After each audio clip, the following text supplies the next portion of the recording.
Is Os.Path.Expanduser (X) equivalent to Os.Path.Abspath, Os.Path.Expanduser (X)? In Python, can I be sure the expanded user call will be an absolute path if the path has tilde in it? For example, is this expression always true?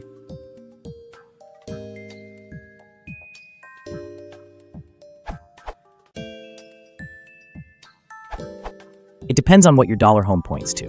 On most properly set up systems, every mainstream Linux distro, OS X and Windows, it'll point to an absolute path, e.g. /home/user or c:/user/user. But if it's unset, improperly set, or even changed manually, export home equals dot. Expanduser may result in a relative path, in which case Abpath will further change it. But for most intents and purposes, you can assume that yes, both expressions are equivalent. Funktion oder fließend